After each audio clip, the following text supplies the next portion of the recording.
السلام عليكم ورحمة الله وبركاته. معاكم عمر قاسم بفيديو جديد. كيف حالكم شباب؟ إن شاء الله أموركم تكون طيبة.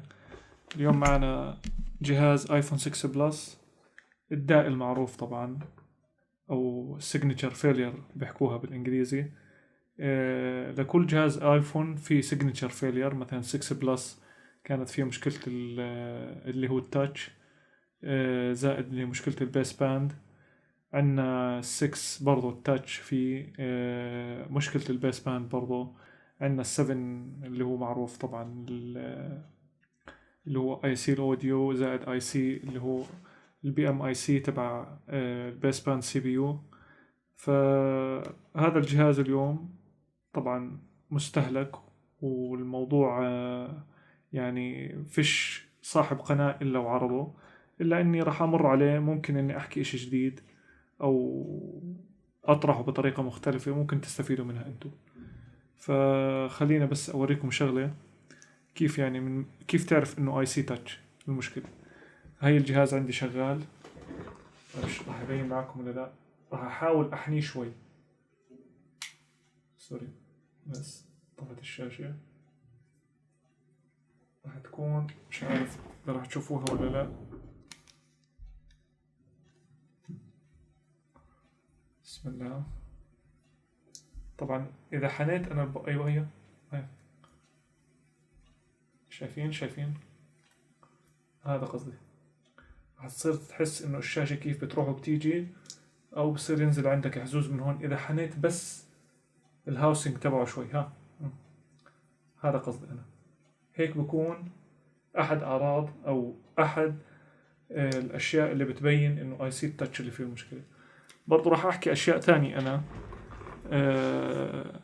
انسألت يعني عنها في اي سي تاتش، انه كيف تعرف او من الاحرى من وين تبلش تفحص عشان ما تخوض في موضوع الاي سي انت كفني صيانة، بالذات اذا كان الجهاز مشغول فيه سابقا سواء اوديو او تاتش. ممكن تكون مشكلة يعني الفني السابق حل جانب الاي سي، بس في مشكلة عندنا صارت بالجهة المقابلة. فراح اوريكم بالضبط كيف نبلش، من وين نفحص، وبعديها بنوصل لوين؟ لاي سي تاتش. خليني بس افك الجهاز من الهاوسنج وارجع لكم ان شاء الله. اوكي خلينا نبلش شباب. بسم الله الرحمن الرحيم. طبعا انا فكيته من الهاوسنج، نطلع مع بعض. خلص من النظرة الاولى الجهاز مشغول فيه سابقا اي سي تاتش، بس على ما انا شايف، خليكم بس تشوفوا معاي يعني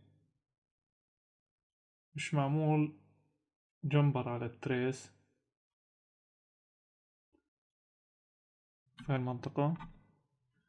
طيب خليني بس زي ما خبرتكم سابقا، بما انه الجهاز مشغول فيه سابقا ومحمى عليه، طبعا اول اشي راح اعمله، خلينا نشوف انا وياكم مع بعض، نروح على اللي هي الزي اكس دبليو. هاي الايفون 6 بلس. طبعا المرة هاي اخذت بالاحتياط وشغلته قبل ما ابلش تصوير، لانه دائما سبحان الله ببطل يشتغل. اوكي احنا اللي بدنا نعمله تريس اللي هو الام 1. شايفينه شباب؟ هلا الام 1 من هاي الجهة بدي اشوف وين واصل على الكونكتر عندي. بروح على الجهة الثانية عشان تنتبهوا معي. واصل على السي بي يو، واصل عندي على الفلتر اللي هو اف ال 2034. الطرف الثاني من الفلتر وصلني على باد. ننتبه مع بعض. البعض بظن انه هاد بوصل على كونكتر التاتش اللي هو هون. هذا ما بوصل على كونكتر التاتش، بوصل عنا على كونكتر الشاشة اللي هو بيعمل سينكرونايزيشن، مزامنة بين الصورة تبعت الشاشة وبين اللمسة تبعيتك. يعني لما تحرك على اليمين في الشاشة أو على الشمال بتتحرك الصورة بالتوافق مع التاتش تبعك اللي هو السينكرونايزيشن. لو طلعت LCM to AB HIFA B sync يعني بي synchronization connection. فهلا اللي بصير كالتالي، احيانا بكون الجهاز مثل هذا مشغول فيه سابقا، تمام، بيجي بدخل على اللي هو فن الصيانة. اول اشي مباشرة خلص يعني الموضوع بصير زي كأنه عرف بالنسبة له، بيجي بروح بيعمل اللي هو الجمبر تبع الام 1 عنا، فبركب الاي سي وبيعمل كل شيء. المهم الجهاز بيشتغلش فيه التاتش، بصير طبعا كل شوي يا يغير اي سي يا يرد يتأكد من الجمبر. ولكن حرارة زيادة هيك، كل مرة حرارة كل مرة حرارة، بالأخير يعني إن شاء الله إنه ما بتصير مع أحد. ممكن يأذي اللي هو السي بي يو نفسه، لأنه على الجهة المقابلة السي بي يو قريب، هو طبعا مش تحته ولكنه قريب. ولكن بنتبهش لموضوع اللي هو إيش، إنه أنا إذا حميت على الجهة المقابلة، إنه اللي بصير هون الأوفر فيل. نشوفه مع بعض على 2 4 6 8 9. هنا نرجع على اللي هو الميكروسكوب مع بعض.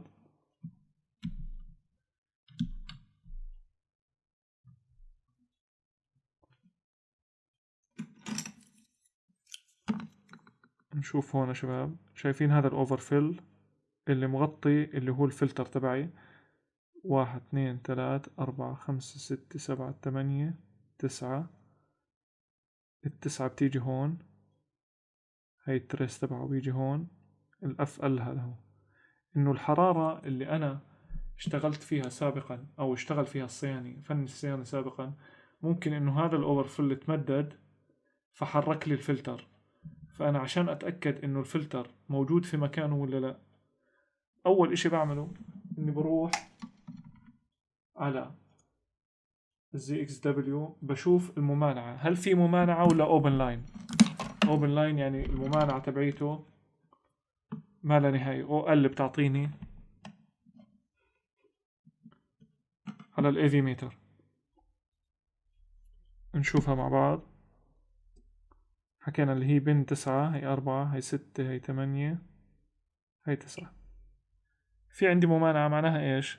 الفلتر في مكانه وموصلني على الاي سي، معناها المشكلة عندي في الباد اللي هي الام 1. ولكن اللي بيصير احيانا انه هذا الفلتر بكون متحرك من مكانه وبتكون تعطيني او ال. او ال معناها التريس اللي من الكونكتر للسي بي يو للاي سي التاتش فاصلة. شو اللي ممكن يفصلها بالطريق؟ مش كباسيتر، الكباسيتر ما بتفصل خط عندي، اللي بفصل بس فلتر او مقاومة ممكن انها تفصل لي اياه. فلتر عنا موجود على طريق اللي هو الكونكتر لعند اي سي التاتش، فبالتالي بهيك حالة طالما انه موجود عنا راح اروح اشتغل انا ايش في اي سي التاتش. اي سي التاتش عشان ما يصير معي اللي بصير مع المعظم، طبعا انا خايف اني اعمل الحركة هاي بما انه الجهاز مشغول فيه سابقا، مش راح انا اشيل اللي هو الاوفر فيل. للي شاف الفيديو تبع اي سي تبع اللي هو التاتش تبع الايفون 6، انا كل مادة الاوفر فيل هاي شلتها قبل ما اشتغل، عشان لما اشتغل انا باي سي تاتش ما تتمدد وتحرك الكومبوننتس اللي تحتيها، ويصير عندي فصل في احد وظائف الجهاز. مثلا البروكسيميتي سنسور اللي هو بطفي الشاشة وانت لما تقرب الجهاز على دانك وانت بتحكي بتطفي الشاشة، هذا بسموه البروكسيميتي سنسور. او يطفي لي اللي هو مايك الاتصال تبع الفايبر لما نحكي على السبيكر مثلا، او يطفي لي السماعة تبعت الدان. كل هدول موجودات على الكونكتر التحتاني اللي هون شباب.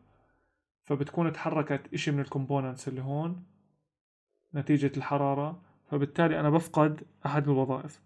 بهاي الحالة بما إنه الجهاز محمى عليه سابقا ومحرك اي سي تاتش، أنا مش راح أحرك ولا إشي، مش راح أشيل. ليش؟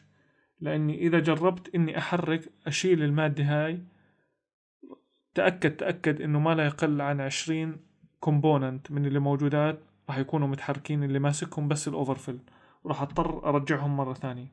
ولما اجي ارجع مرة ثانية هون هاي الامور، انتبهوا معي هون، لما اجي ارجعهم هم اوكي غلبة ووجع راس ترجيعهم، بس راح يصير عندي كمان وجع راس ثاني.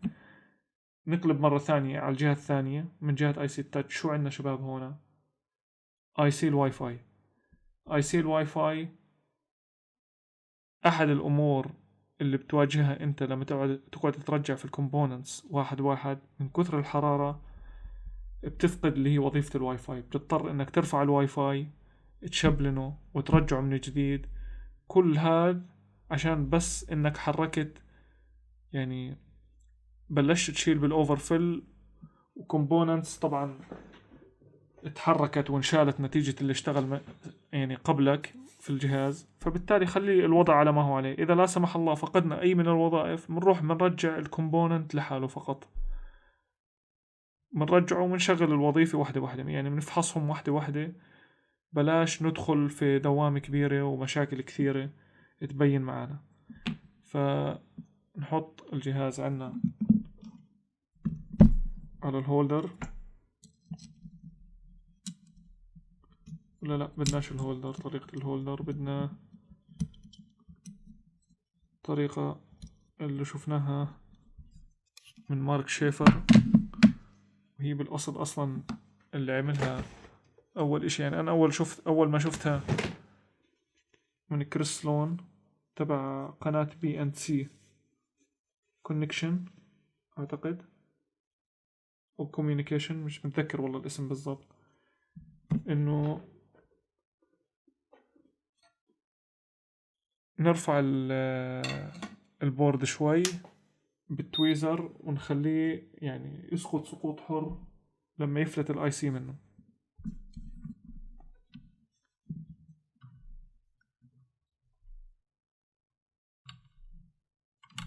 نشوف كيف هون الوضع عندكم، شايفين ولا لا؟ اوكي طبعا البورد من ورا معبى فلكس، بس خلينا نحط فلكس شوي يعني نوعية افضل. اوكي انا راح اضبط الحرارة عندي هنا على 360.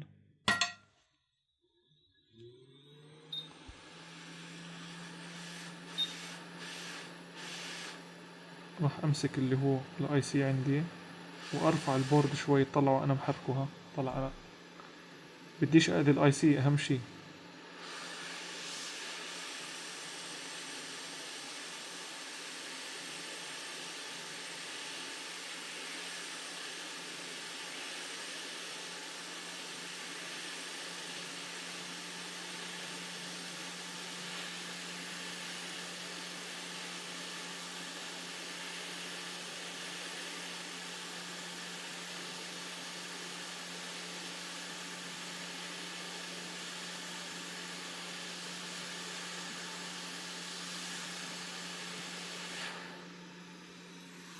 يفلت معي، انا رافعه رفع فقط. فبمجرد ما تذوب الارجل تحته قبل ما توصل الحرارة الجهة الثانية بفلت الاي سي معي مباشرة. هي هيك فلتنا الاي سي، فكناه. نيجي عنا هون نحطه على الهولدر افضل.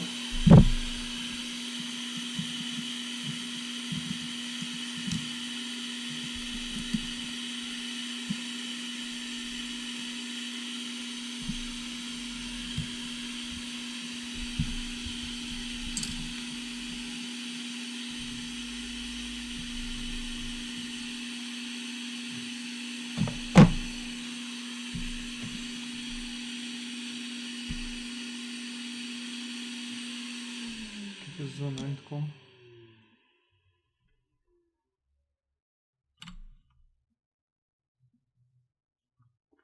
اوكي نجيب الكاوي تبعنا،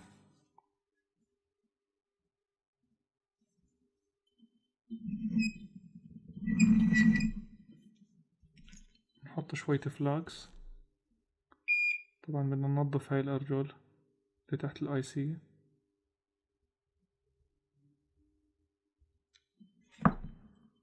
قبل ما نبلش نعمل في التريس.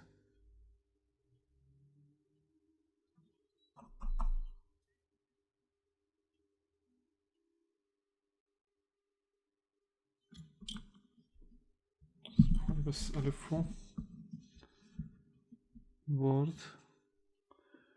اوكي، على هواء منخفض، حرارة 350 عشان تساعد الكاوي تبعي اني ارفع اللي هي ارجل الجراوند شباب، انه ما يمسك اللحام على البورد.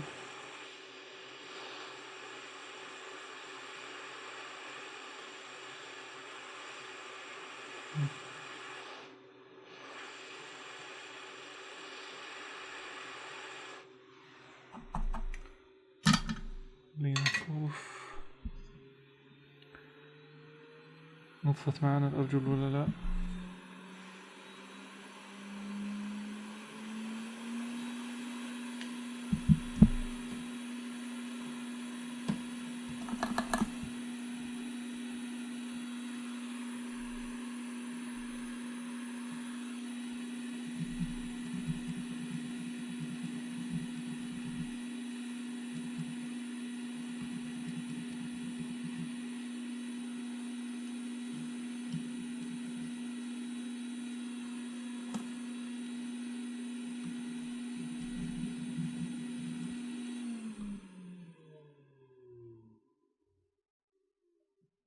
في عنا 2 بادز، طبعا هذا من التحريك السابق أكيد ضعف الأرجل، فخلينا نشوفهم اللي هم رقمهم. لو جينا على المخطط مع بعض، هم طبعا مبينين إنهم أنسي.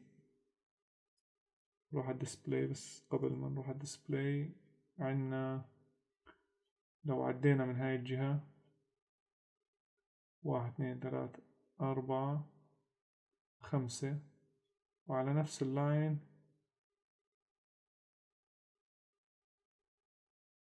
نشوف مع بعض على المخطط ZXW. نروح على الجهة الثانية على IC تاتش، هاي 2 4 5 تمام. هاي شايفينه اللي هو N5، وبعديها بنعد زي ما حكينا 7 2 4 6 7، برضو NC مبين زي ما حكيت لكم. فعادي يعني الأمور بسيطة. نرجع على المجهر تبعنا، نكمل نعمل الباد إن شاء الله. بس أعمل زوم.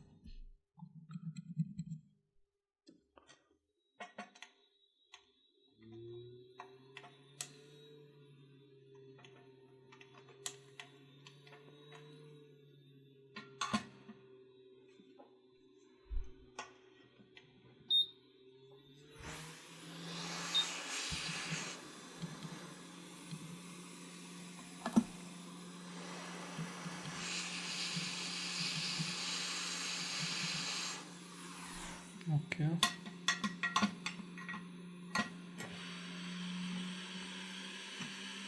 يفضل انه يكون عندك في هيك امور شفرة ماضي شوي او رأسها حاد.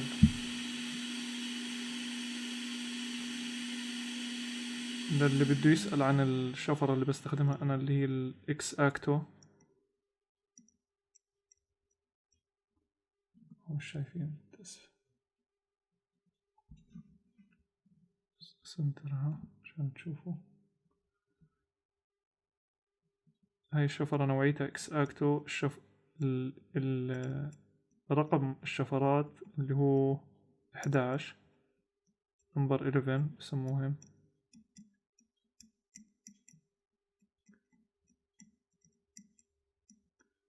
بستخدموهن كتير فنيين،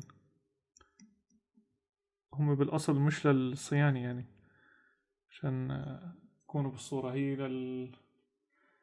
للكرافتنج اللي هو النحت، بستخدموها للأشياء الدقيقة. طيب هاي تريس عنا جاهزة. بجيب فلاكس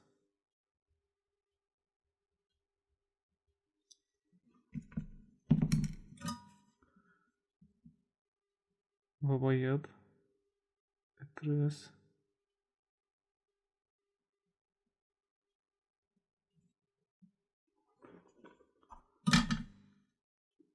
بجيب الواير تبعي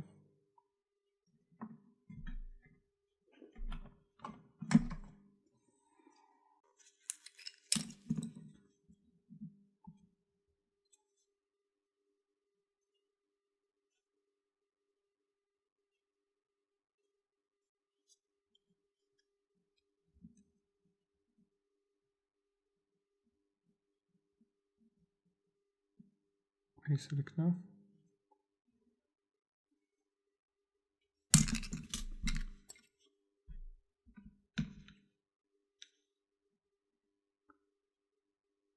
خلينا بس مبدئيا نبيض السلك أو الواير زي ما بدكم سموه.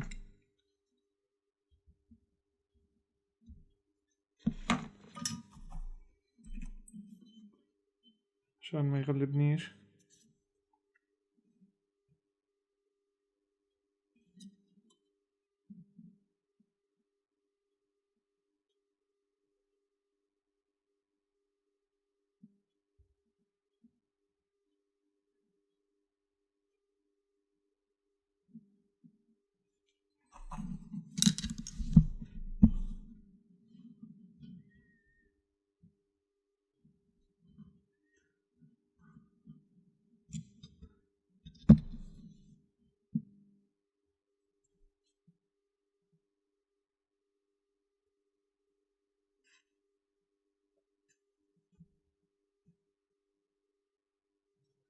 اثبت.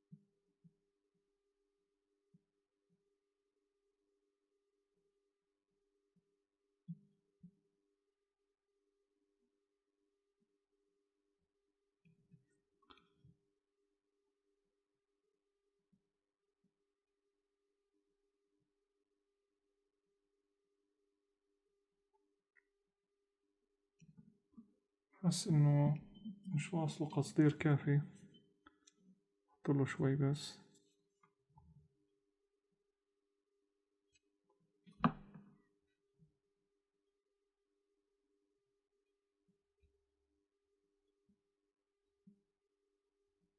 ايوه هيك تمام. تمام، نيجي على اخره قص هون، نقص.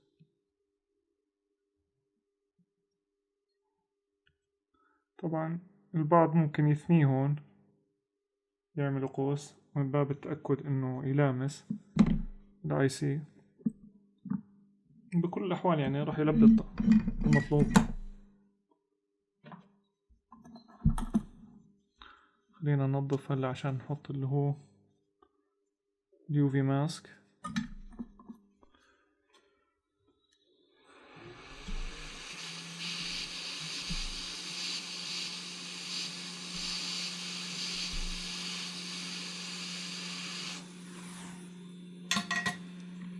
اليو في ماسك تبعنا.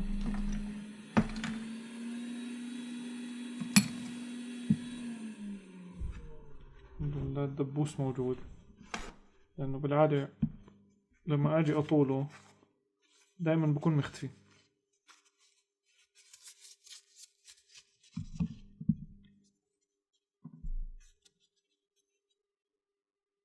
طبعا هذا الحكي بصير مع كل تبعين الصيانة، بكون الإشي قدامه على الطاولة وبدور عليه.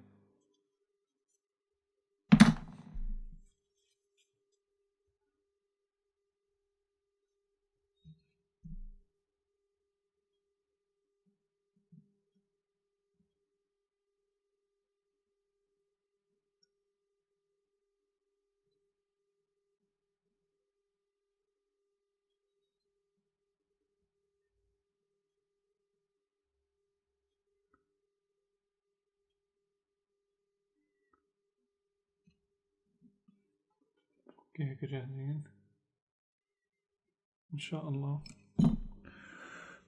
نجيب اليوفي لايت تبعنا.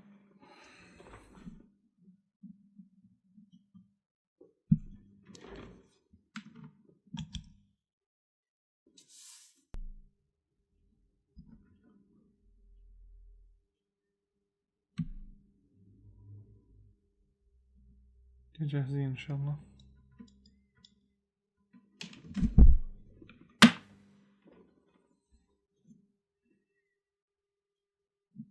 هلا من جهة البورد بس من باب التأكد نيجي هون بس عشان نتأكد إنه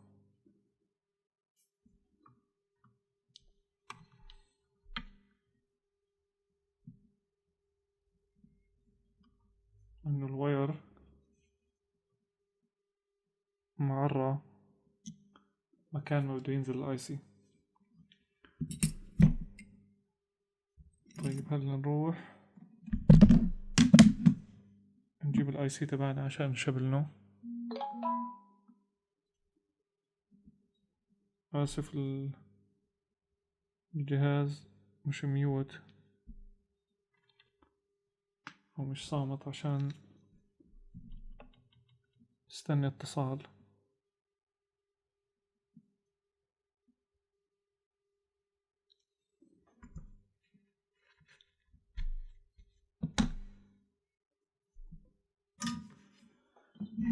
نجيب الكاوي تبعنا، نحط شوية قصدير، ننظف الأرجل تبعيته عشان طبعا أنا مخلي بس القصدير، الكرة تبعت القصدير اللي تلامس راس الكاوي، مش ملامس الاي سي بالمرة.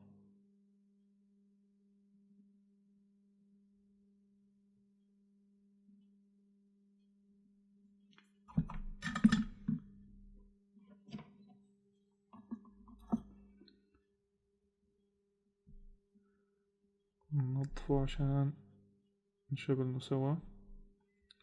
شايفين هذا الفلكس، بقايا الفلكس السابق اللي هو اللي كان مستخدمه الفني السابق، اللي هي النوعية اللي بيستخدمها المعظم في السوق.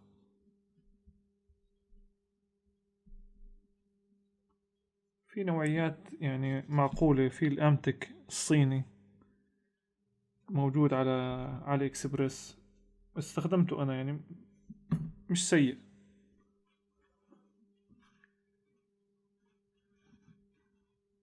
بس الأمتك الأمريكي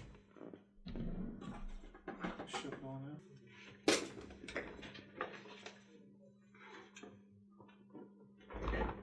هاي شبلونة جديدة شباب، شبلونة WL. اوكي عدنا سبيستون، هاي شبلونة جديدة نجربها بالمرة. وينها الشبلونة؟ هاي من شركة WL اللي هي تبعت الناند بروجرامر. فخلينا نجربها سوا.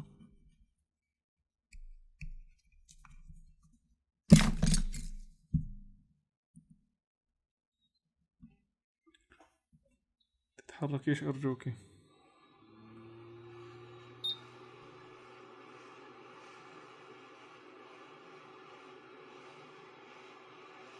على الهوا ما بوجهه على اي سي شباب، بوجهه على نفس الشبلونة على جنب الاي سي.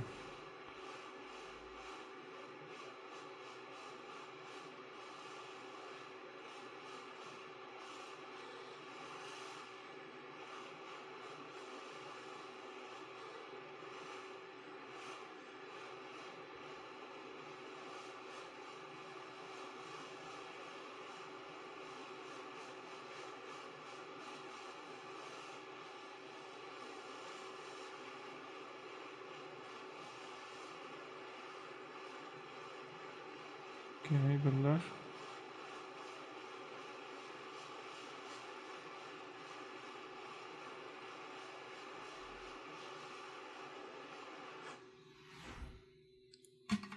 استنى شوي لبين ما ينشف القصدير. اوكي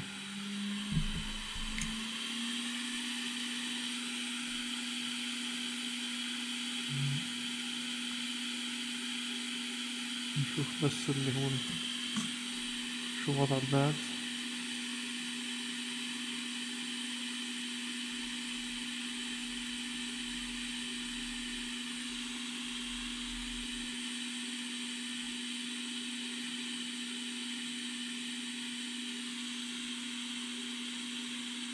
ان شاء الله من هالشبلونة ممتازة. اوكي خلصنا الاي سي ان شاء الله. نيجي نركب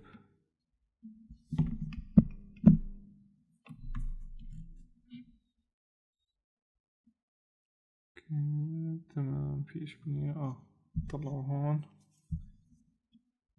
هون في شوية فلكس عشان اضمن انه يركب. تأسف الزوم.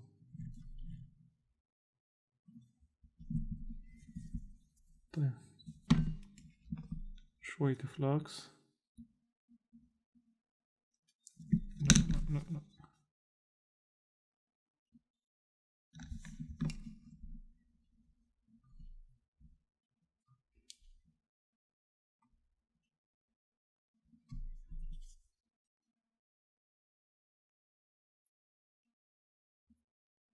انتبهوا دايما لاتجاه الاي سي. يعني اذا كنت شاكك 1% روح شوف وبعدين تعال ركب، لانك انت بالغنى انك تقعد تفك وتركب من جديد.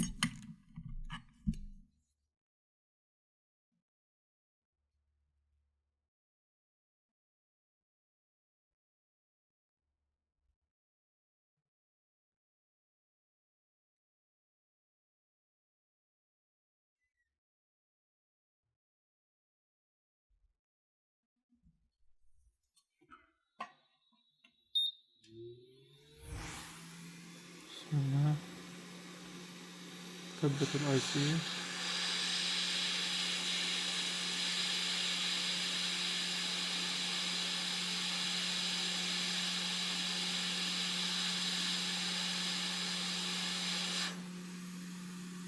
ثبت.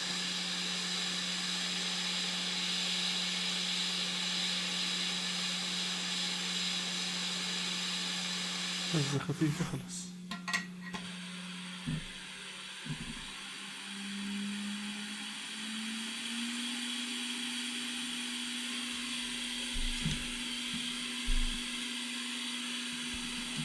خلي الجهاز يبرد.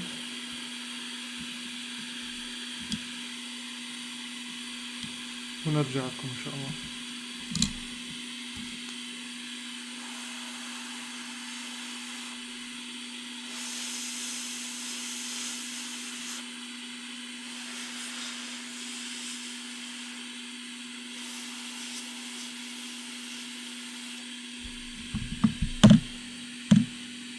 نلقي نظرة مع بعض بس. هل الاي سي يعني مايل ولا لا؟ ان شاء الله تمام.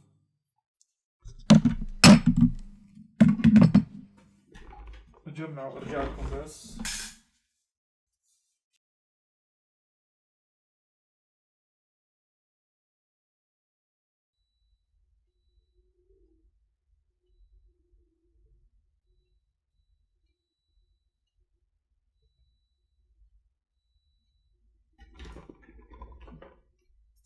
هاي شباب، مش عارف واضح بالنسبة لكم ولا لا هاي الصورة.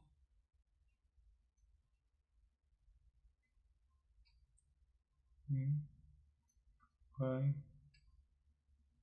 تمام.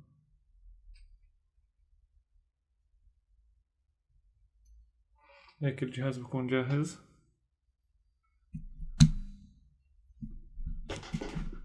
هيك بنكون شباب خلصنا الفيديو إن شاء الله. فيديو قصير سريع، يمكن فيش فيه معلومات كتير لأنه الموضوع مستهلك، بس حبيت أنوه لموضوع اللي هو الفلتر اللي موجود في آخر اللي هو خط اللي طالع من تحت الاي سي تبع اللي هو الباد الام 1 اللي بوصل على كونكتر الشاشة، انك تتأكد منه دايما في حال انه حدا قبلك مشتغل في الجهاز ولا لا، على اساس انك انت ما تضطر انك لا سمح الله تفك الاي سي مرتين وثلاث وانت تحاول ترجع تعمل الباد تعمل اللي هو التريس الجمبر بحرارة فوق حرارة فوق حرارة، ممكن تأثر في الآخر على السي بي يو أو تأثر على شغلات ثانية.